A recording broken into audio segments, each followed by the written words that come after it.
پاکستان میں صارفین کو تاحال انٹرنیٹ سروسز استعمال کرنے میں دشواری کا سامنا کرنا پڑ رہا ہے۔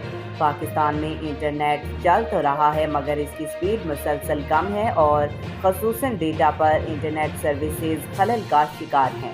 دوسری جانب رابطوں کا اہم ذریعہ واٹس ایپ ڈاؤن ہونے کی وجہ سے شہری اور کاروباری افراد مشکلات کا شکار ہیں، جبکہ شہریوں کا کہنا ہے کہ اس سے نہ صرف ان کے حقوق متاثر ہو رہے ہیں بلکہ ریاست کو بھی مالی نقصان کا سامنا ہے۔